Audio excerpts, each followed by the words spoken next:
Welcome to CE Elevated, a CSU Vet CE webinar series. Tonight, I'm going to be your host, Clara Go from Colorado State University, and I'd like to thank you for joining us on behalf of CSU Vet CE here at the Translational Medicine Institute. We've named this webinar series CE Elevated, symbolic of the Colorado mountainous terrain, as well as our mission to provide you with an elevated experience all CSU Vet CE courses and activities. We believe there is great power in the collision between inspired learners, engaged educators, and meaningful experiences. And most importantly, I'd really like to thank our webinar speakers for their contribution to the CSU Vet CE webinar series. Each speaker has volunteered their time with us, so we are very grateful to each of them, as this series would not be possible without their generosity and expertise. Tonight, you are in for a real treat as we are joined by my friend and colleague, Dr. Ross Palmer. Dr. Palmer is an orthopedic surgeon whose career has spanned both private practice and academia. He founded and owned a mobile surgical specialty practice in Monterey Bay region of California and had the opportunity to work in many different general practices at that time. Here at CSU, he's a professor of orthopedic surgery and is the Director of Education in our Translational Medicine Institute. Ross has recently served as President of the Veterinary Orthopedic Society and has been named as an honored mentor by the ACVS and Speaker of the Year at the VMX in Orlando. He's lectured and taught hands-on laboratories around the world, and tonight he's with us to share with us his perspectives on tuning up our everyday ortho skills, specifically evaluating the lame dog. So without further delay, I'll turn over to you. Thank you, Dr. Palmer. Well, thank you, Clara, for that introduction, and welcome everybody this evening. I'm excited to be with you. One of the things that excites me about this particular presentation, if I can get it to the view that I want, is that so often we find ourselves talking about, the latest in terms of new surgical techniques or new implant systems. And those things really are exciting. But the problem is, I think in the process, we oftentimes lose track of the importance of our everyday orthopedic skills that actually make that fun stuff even possible. And good case in point this evening is we're talking about evaluating the lame dog. If we can't figure out where that dog is lame, what is the source of the lameness, then we actually never get to some of those other things that we oftentimes love to talk about. And so I have to credit some people in my life and my career who have really taught me a great deal about the everyday orthopedic skills. So we're always asked to talk about our conflicts of interest, and I oftentimes say somewhat jokingly that I have all kinds of interests that conflict with my work, and a few of those are shown here. But really the only other conflict of interest is relatively self-evident, and that is that I will be teaching some hands-on training courses on these particular everyday orthopedic skills, the canine lameness evaluation, with some of my colleagues, and we'll talk a little bit about some of those upcoming dates later. So yeah, this is old me and or young me and current me, and so I've been doing this for a while. And very early on, I was beginning to develop skills in lameness assessment, but suffice it to say that the way I approach lameness today could not be more different from early in my career. I really did not understand some of the art and some of the subtle nuances of lameness evaluation. Through my career, I really have been the beneficiary of the chance to observe some of the very most skilled orthopedic diagnosticians, and I'm always picking up subtle little nuances from my colleagues. But I've also had the challenge of trying to help the least experienced amongst us, the veterinary students, to develop these skills. And I've learned a little something about how to help people to grow their skills as well. So what I hope to do in our time together with this webinar is to share with you some of what I've learned. One of the things that I've learned is that we can learn an awful lot about our patients long before we ever touch them. And I think that's really important. So tonight we're going to actually focus on learning about our patients before we touch them, and that's the evaluation of their gait. I'm going to break this up into kind of two portions of our time together. We're going to talk about lamenesses that manifest in the stance phase, and then we'll take a little bit of a break and take some questions, and then we'll transition into some of those lamenesses that manifest during the swing phase. So I've used these terms, stance phase and swing phase, as different components of the gait cycle. So let's make sure we're all on the same page there, talk a little bit about that. So the stance phase is that portion of the gait that is during the weight bearing. So it's the weight bearing phase of the gait. So it is from the time the paw strikes the ground through the weight bearing portion of the stride to push off from that paw. So that's the stance phase.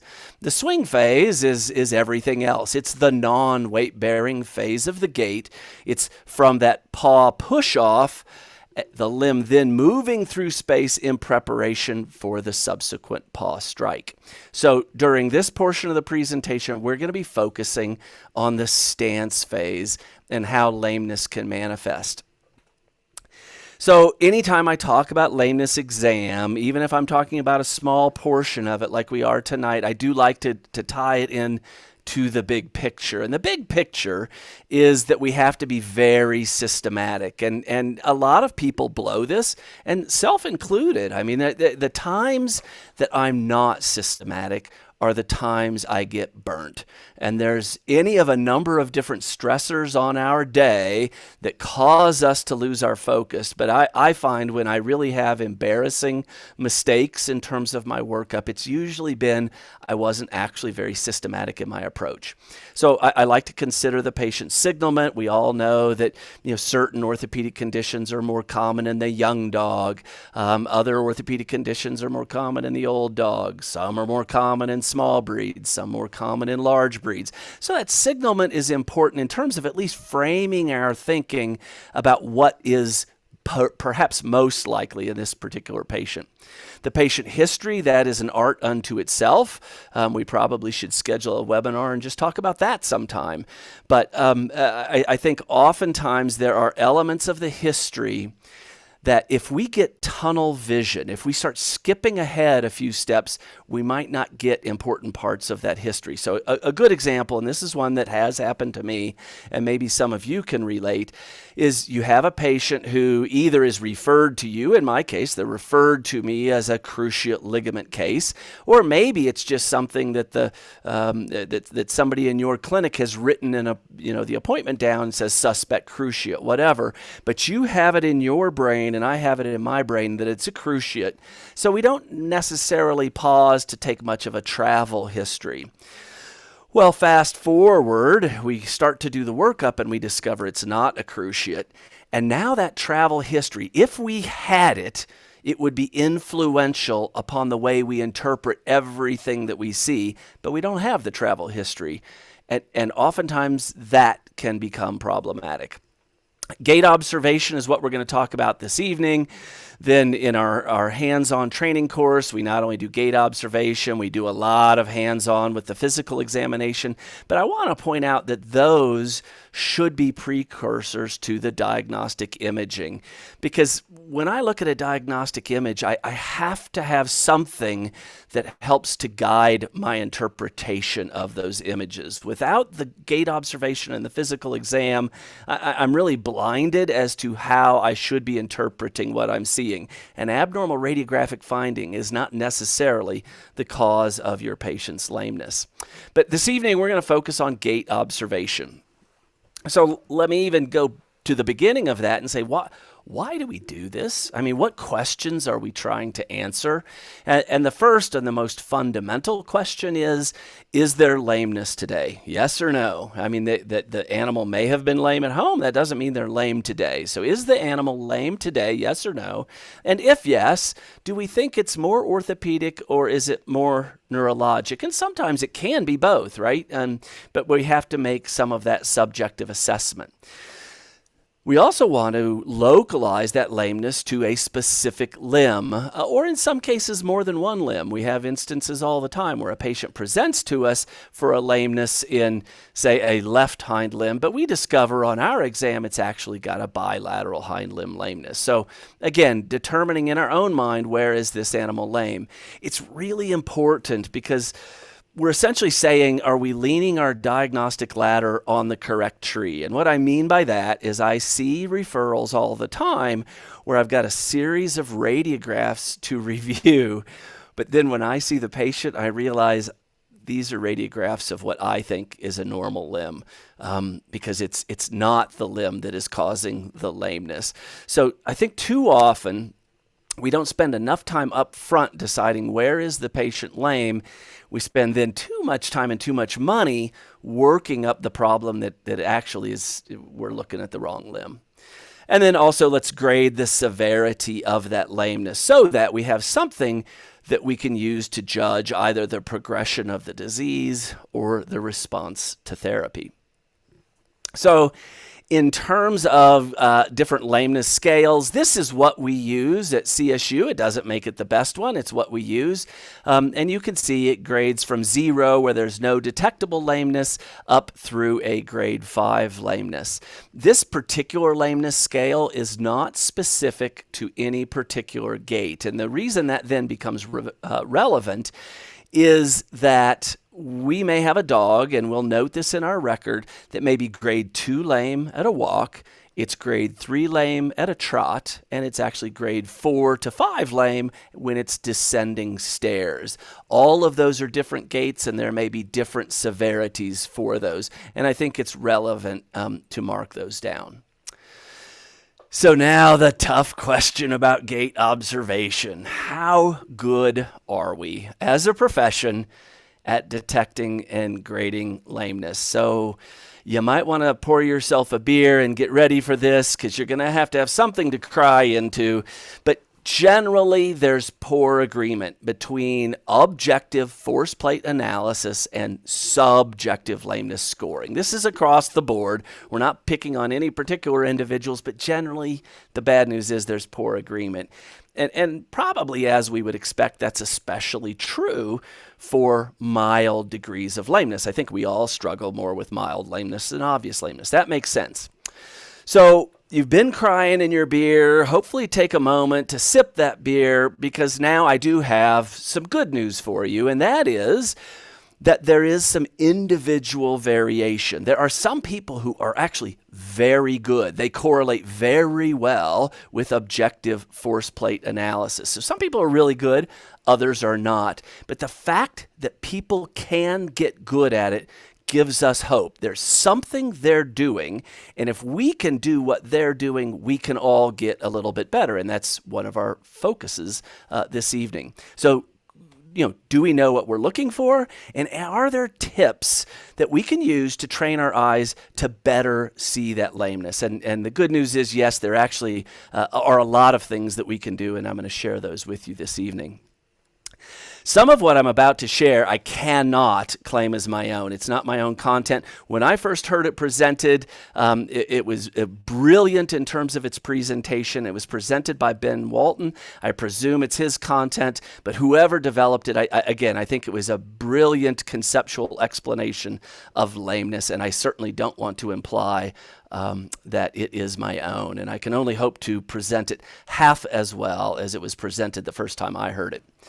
So in terms of gait observation, and particularly those during the stance phase, during the weight-bearing portions of their gait, how can an animal minimize the force of their loading of that painful limb, minimize the force of loading of that paw strike on the ground? Well, you may remember from one of your physics courses way back when, but there's this equation that says force is equal to mass times acceleration. So there's really only two variables that patient can manipulate to try to decrease the forcefulness of the loading of that paw strike on the ground. One is mass, and so that they can do things to redistribute their body mass so that they can decrease the force of that paw strike. Or they can make adaptations to their gait where they're avoiding the use of that limb for acceleration or deceleration, so they're not using the paw strike so much for propulsion or braking. And we're going to talk a little bit about each of these. So let's start with their mass. So in this idealized stick figure, the center of mass of this stick dog would be dead center between the front limbs and the hind limbs. So roughly 50% on the front, 50% on the hind limbs. But clearly there's a problem with this dog, isn't there? It doesn't have a head, right? So once we add a head to the dog, and those look a little bit harsh in terms of ears, so I'm going to make them a little softer and friendlier.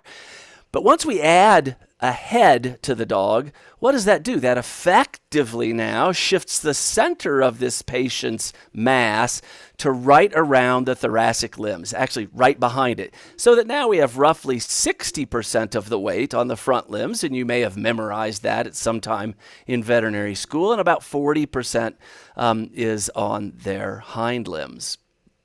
All right, so now we imagine that this dog has a painful limb, that the dog wants to decrease the forceful impact of the foot strike during the weight-bearing force phases of this dog's gait. So what can the dog do about it? How can they shift their center of mass? Well, the head is mobile, right? And so now by lifting the dog's head, the proverbial head bob, what are they doing? They're essentially shifting the center of their body mass backwards to decrease the force of that paw strike on that painful limb when it comes in contact with the ground. So that is idealized. Now let's look at it in an actual patient. So I'm going to activate this video here in a minute, and I would like to ask the question as I do you see a lameness? If you do you think it's more ortho or neuro? And then perhaps the hardest question is, which limb do you think is affected? So let's take a peek at that. And I'm going to do that again, if I can control this video a little bit. Okay, do you see a lameness? I think most of us do. And we might even say that it is probably an orthopedic lameness. Let's do it one more time at full speed.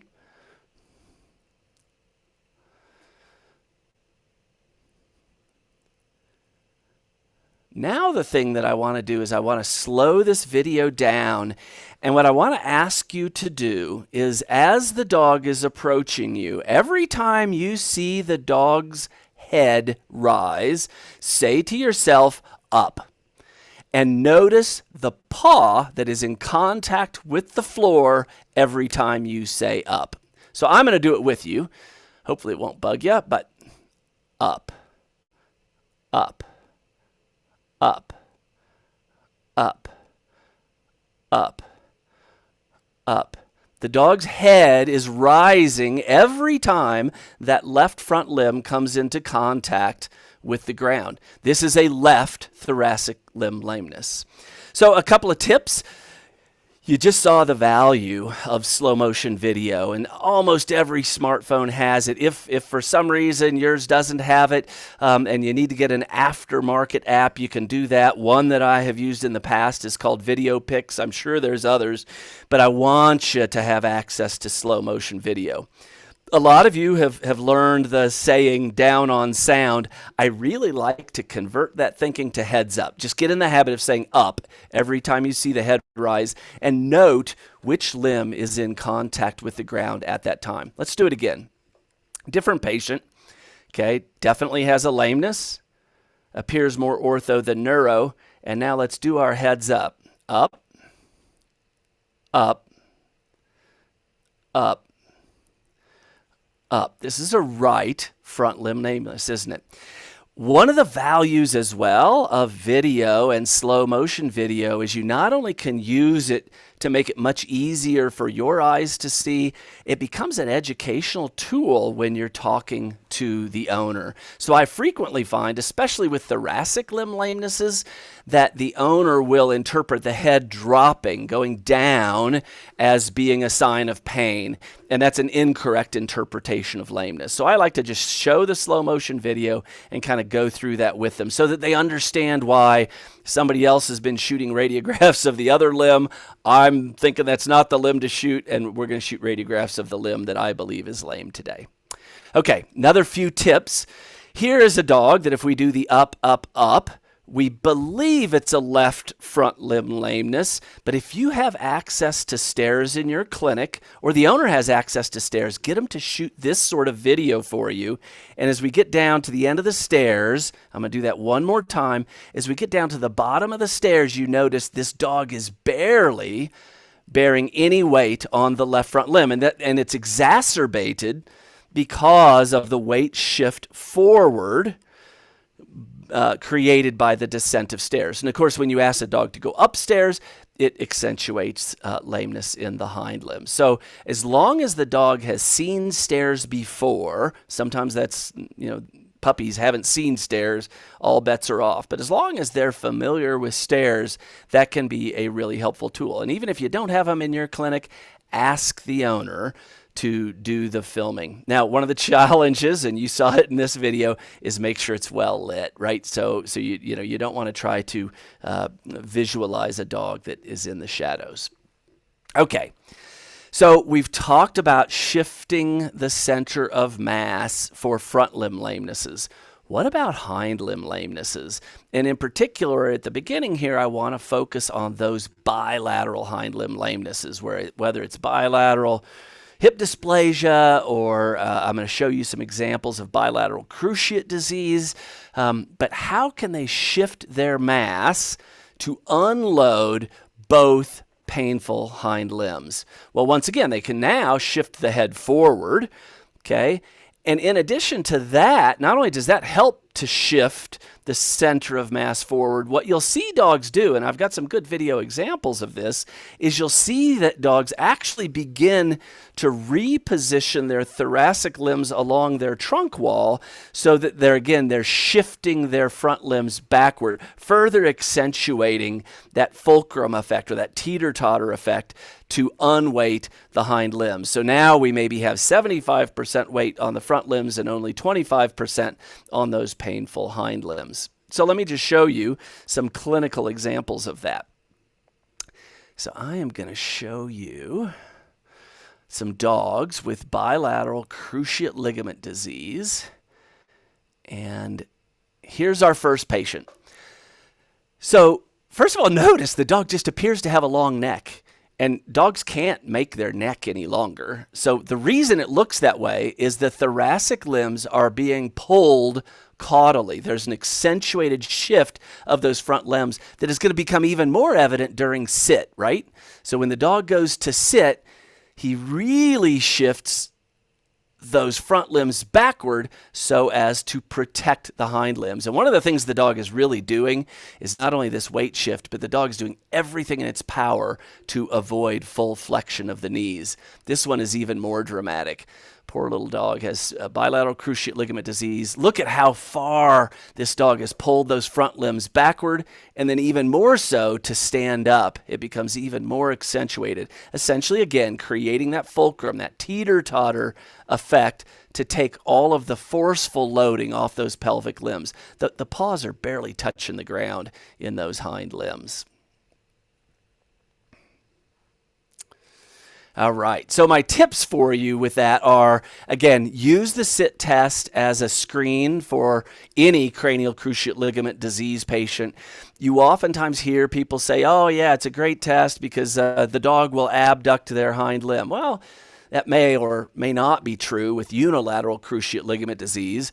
One of the benefits of a sit test is it can actually screen a dog for bilateral cruciate ligament disease. So it happens fairly frequently where a dog presents to me with a suspicion of unilateral cruciate ligament disease. But then when we discern closely the weight shifts that are taking place, we realize that this dog actually has bilateral cruciate ligament disease. I mentioned earlier that people say with unilateral cruciate ligament disease, the dog will abduct the limb or push it off to the side. It's maybe not quite that simple. What you really want to watch for is how they shift their weight away from their painful limb or limbs. Again, that shift of that center of mass away from whatever limb or limbs are painful. And also notice that they're avoiding flexion of their knee. And there's a lot of ways to do that. Abduction is one way to avoid flexion of the knee. Other dogs will actually take the painful limb and they will deduct it. They will place it under them. But what they're really doing is they're avoiding flexion. Other dogs will shift their weight or their knee forward. So what you're really looking for is, are they permitting full flexion of their knee? All right, so we've talked about bilateral hind limb lameness. What do dogs do to adapt their gait to unilateral hind limb lameness? And what is most obvious in this case actually is the other part of this force equals mass times acceleration equation. And I'm going to start with a little bit of an illustration that we're then going to relate to unilateral hind limb lameness. So in this illustration, what I have for you is I have two balls that are connected to one another by a string. And that vertical line on the right-hand side of the slide just represents a wall. And what we're going to do is we're going to throw this ball, the ball on the right, towards the wall. And that wall has a pressure transducer. We're going to measure the force of impact of that ball as it smacks into the wall. Essentially, what is the wall doing? The wall is decelerating the ball, okay? So let's go ahead and do that. So we're going to throw it forcefully against the wall, and there's a dramatic impact as it abruptly decelerates, right? Now, let me give you a different challenge or a different scenario with those two balls. What I'm going to do this time is I'm going to throw the ball at the right towards the wall, but simultaneously, with roughly equivalent force, I'm going to throw the ball on the left in the opposite direction. What do you think is going to happen?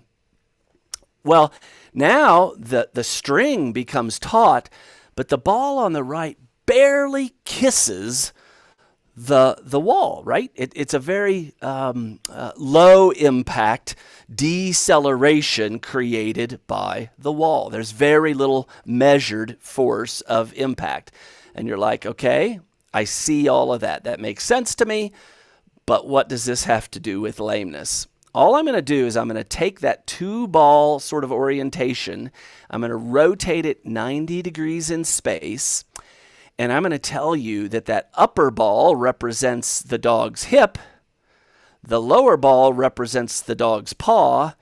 This bend in the rope is the stifle. That bend in the rope is the tarsus. And again, as I said, the bottom ball is the foot strike against the ground. And so here you can just see I've drawn those roughly similar geometry in a dog's pelvic limb. So what we're saying in this sort of illustration is that if the dog has a unilateral hind limb lameness and they want to decrease the force of the paw strike of that hind limb on the floor, what can they do? They can throw their hip simultaneously up in the air to decrease the force of impact of the paw strike. It's a great illustration, but now let's see it in real life. Okay? So all kinds of fun stuff on this video that we'll go through. Let's see, get it to play.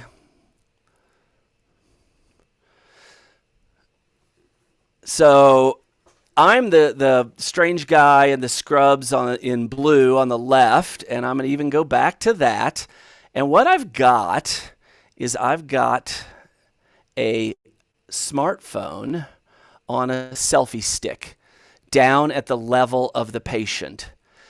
And the value of this is I have this little hummingbird of a patient down at a level I can't even get to, but by dropping him down or dropping the iPhone down on a selfie stick, I can capture this video at the level of the patient. Now, we've already talked about the value of slow motion video. It's really true for these small dogs that move at a hummingbird's pace. So again, we're going to watch it at regular speed. We can see clearly something's happening in there, but your eyes have to be much better than mine. When I slow it down, now it's very evident that that left hind limb, the paw, barely kisses the floor. And why? Because the left hip is shooting up towards the ceiling, the so-called hip hike. Again, from behind, we see the same thing. Slow it down. The left hip shoots into the air, and the paw strike is not only just a kiss to the floor, it's very short in its duration. So the actual stance phase is decreased not only in its forcefulness, but in its duration. So when we use that selfie stick, when we use that slow motion video, and we have this knowledge of how dogs can adapt their gait, then we can begin to see some of these lamenesses that otherwise might be difficult for us to figure out. So our love-hate relationship with the selfie stick, right? There's a lot of bad uses for selfie sticks. That's one. That one's even worse. Hopefully I've shown you a good use for a selfie stick, but in case that one doesn't resonate with you, I've got one more for you. Your buddies will appreciate this. You can always use it to pour a beer. So that brings us to the end of the first portion of this presentation. And so the take-home points about stance phase lamenesses are, remember the goals of your gait observation. Is the dog lame? Yes or no? If so, is it ortho or is it neuro? Which limb or limbs are affected? And let's go ahead and grade that lameness today. Then we have to understand that there's really very little that the dog can do to decrease the forcefulness of the paw strike. They're either going to shift their center of mass or they're going to work with the acceleration part of the equation.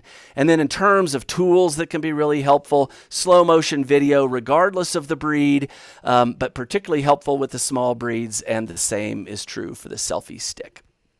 So that's a great time to pause for any questions that you guys may have. Thank you, Dr. Palmer. So many awesome tips that I definitely still use myself and teach to my students as well.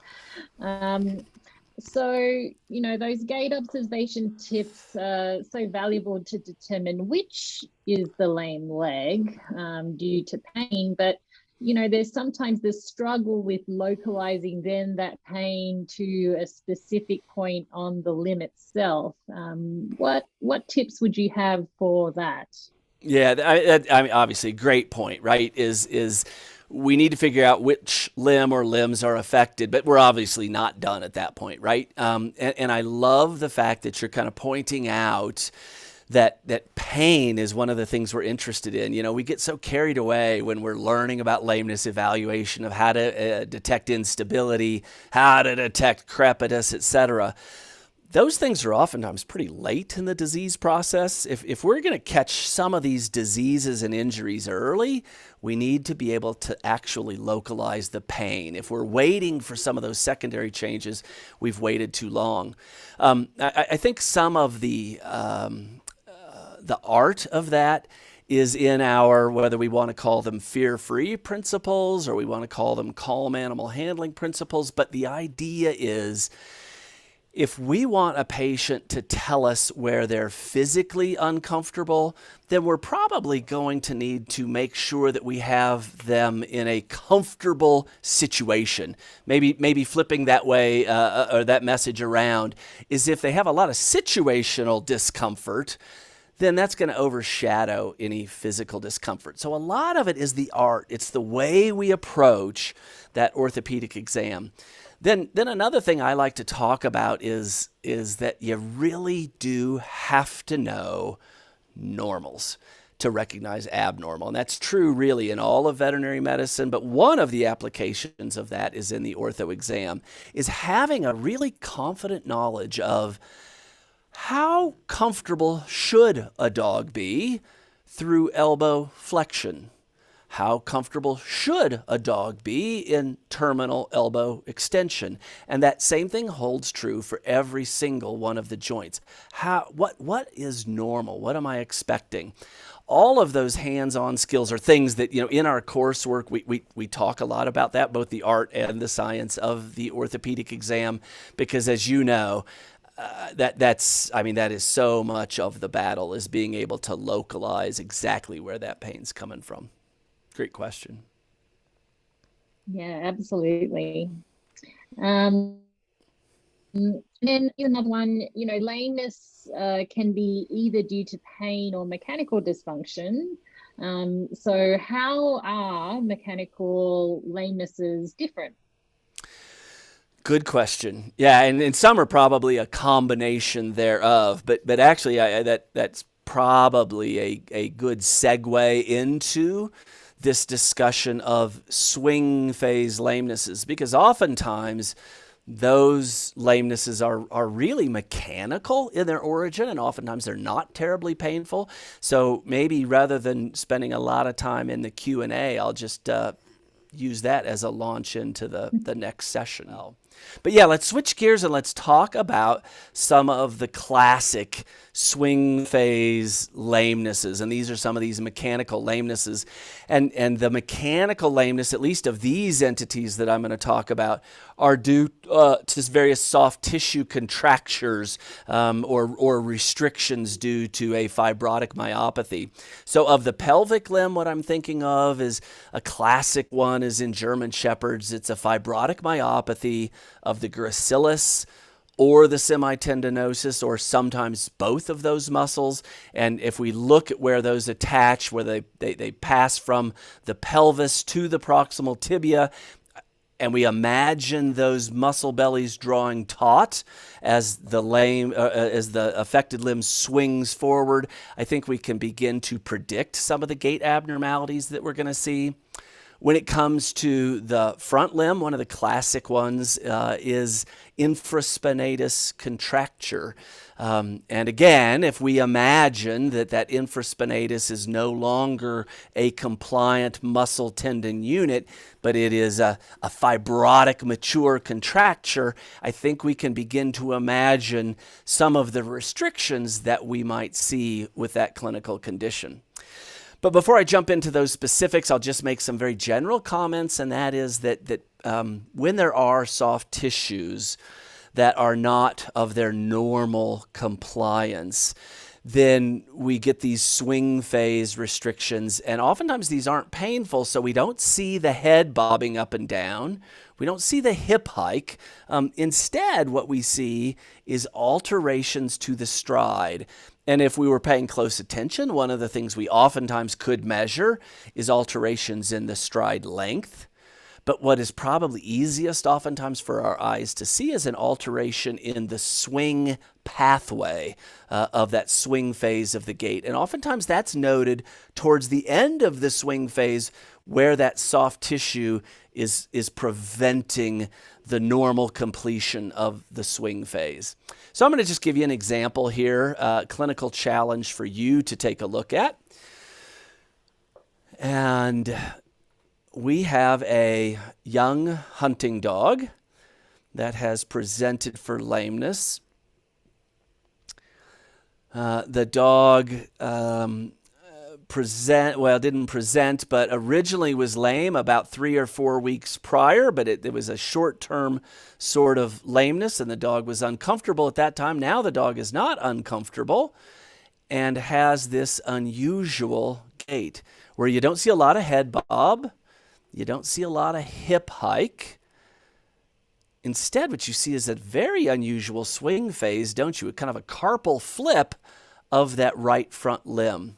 So let's start with the left shoulder. Let's start with a normal. And you can see that the shoulder joint is freely movable. If I secure the scapula to the chest wall, the humerus rotates internally relative to the scapula. There's rotatory freedom in the shoulder joint. And of course, we evaluated the rest of the limb, but for brevity, we're focusing on the shoulder because that's where the action is in this patient.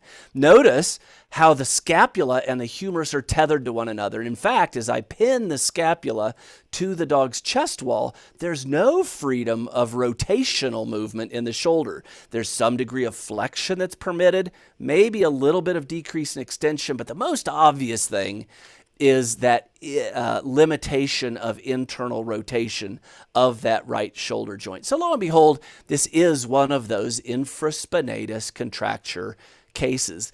And what we oftentimes will do, and I might do a different approach today, but we'll do a tendinectomy. So here what you see is the forceps are placed between the shoulder joint capsule and the infraspinatus tendon. And now what we're trying to do is we're trying to release that scarred down contracture of the muscle tendon unit upon the shoulder joint. And my rule of thumb is if you think you've released it, you probably haven't. If you know you've released it, then you have. And so there's a little bit left here, and watch how dramatic it is as this last little band pops free.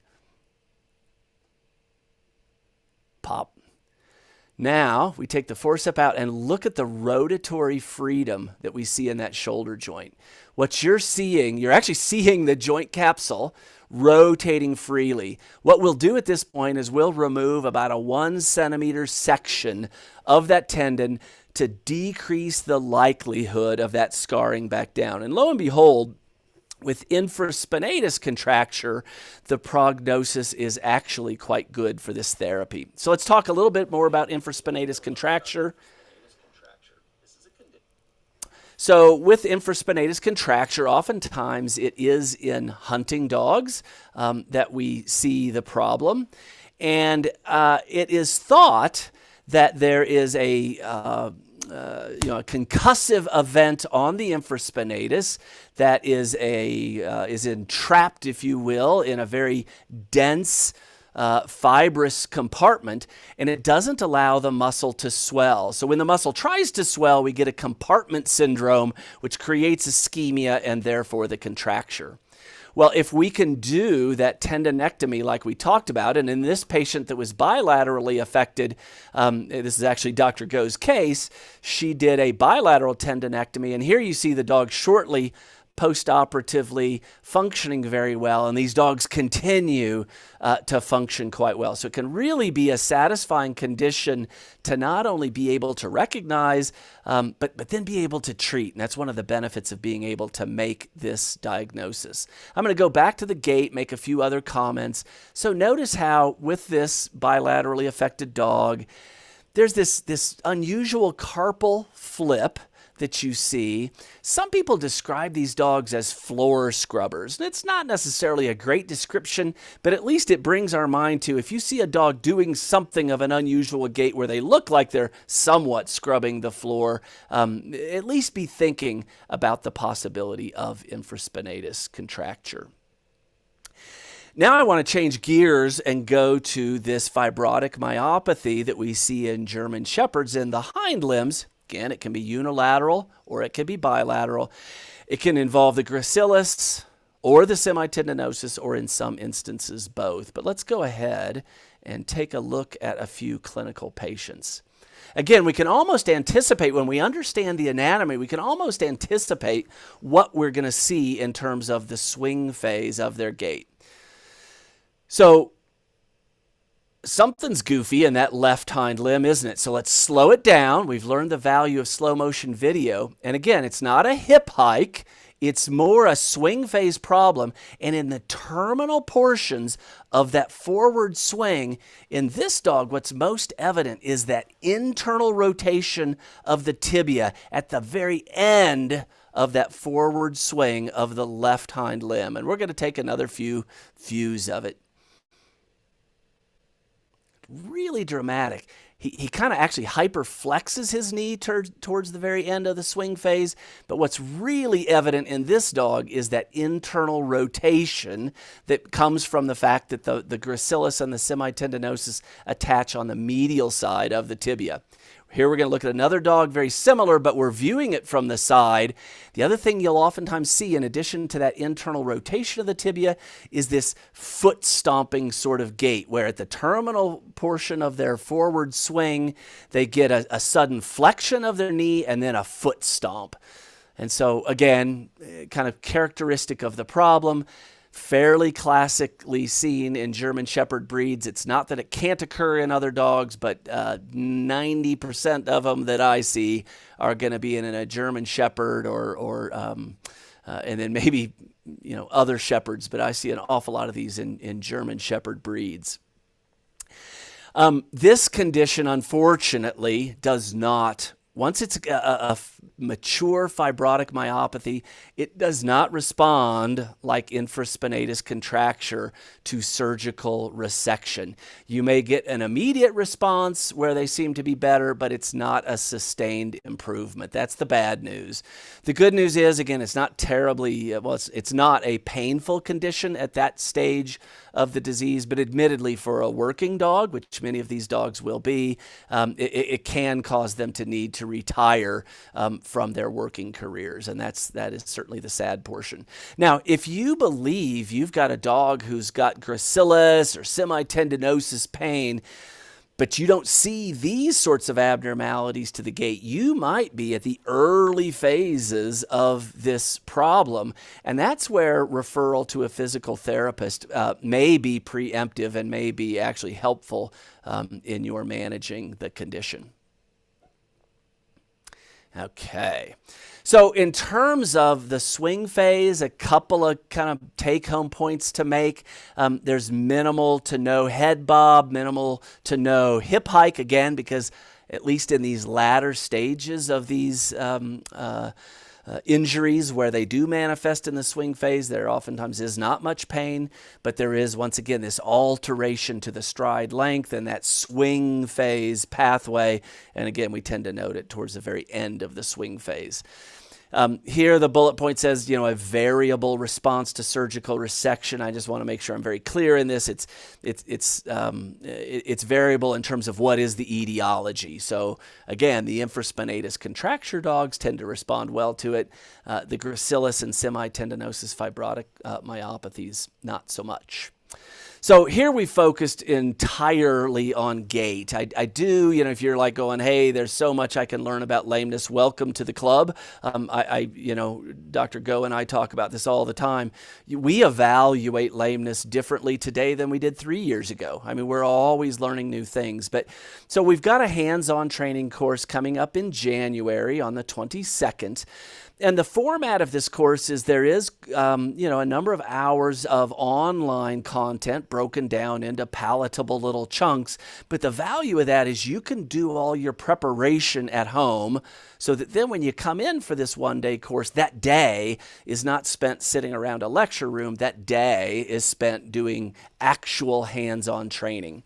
So we have kind of a rotating lab design where you go through a station where you work on your gait observation skills. You go through a station where you work on both the art and the science of the orthopedic exam skills. And you're doing that under supervision of, helpful and kind of, learner-focused faculty members.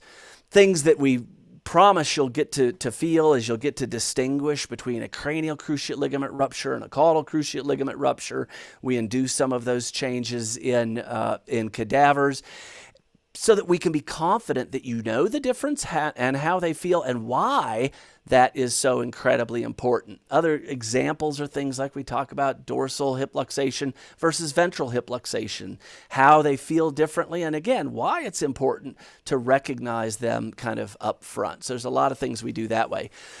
This particular course is one of the everyday orthopedic skills courses. It's on the 22nd. I believe the following day on the 23rd is what we talked about last month. That's the orthopedic first aid training. And so it's a separate course, but those match up really well to do the two of those. And that's where you work on your coaptation skills, the Robert Jones bandage, the first aid splinting, cast application. How do you do an improved Emer sling, a spica splint? How do you reduce a hip? How do you reduce an elbow? All of those sort of orthopedic first aid skills that you would like to know. So with that, do we have any other questions, Clara?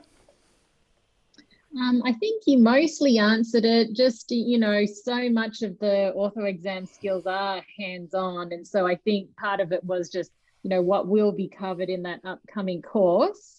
So I don't know if you have any additional comments about the course there. Yeah, I think not really. I mean, I would encourage folks, sometimes, again, as I said actually in the introduction, I think as speakers, we sometimes get really excited about how do you use this new implant or how do you do this new technique. That stuff's all great, but I think you and I would both say, Clara, that, we're constantly learning these everyday orthopedic skills. I think it's just a good investment of people's time. And I guess the last thing maybe it ties into this learn well, live well is I would guess come January, our ski resorts are probably going to have their lifts running. I don't think I'd wear a tank top in January, but if people want to get out and get on their skis or their snowboards, that maybe could be kind of tandemed into their CE experience. Absolutely. Well, thank you so much, Dr. Palmer, for your practical tips and pointers this evening. I know many others when I say that your willingness to talk about those, everyday topics of vet med is really greatly appreciated. So just a recap for sure, Dr. Palmer and colleagues will be teaching that hands-on training courses on everyday orthopedic skills here at the CSU Translational Medicine Institute in January. And we invite you to check those out at csuvetsce.com. There will be that one-day Mastering Canine Lameness and Orthopedic Exam course on January 22nd, followed by the one-day Orthopedic First Aid Training, Bandages, Splints, Casts, Open Wounds and More course on the following day, January 23. And as mentioned, it's also a perfect time of year to hit the ski slopes as well. So thank you all very much for joining us tonight. Next month, we'll have a special guest, Dr. Pat McHugh, the 2017 Theriogenealogist, a little bit of a mouthful, of the year, who will be speaking about equine embryo transfer. And that'll be on Wednesday, November 2nd at 7 p.m. New York time. That's 5 p.m. here in the mountains. And we look forward to seeing you then. And in the meantime, please remember, you're more than a learner, you're a whole person. Take care and let's look out for each other as well. Thank you very much and good night.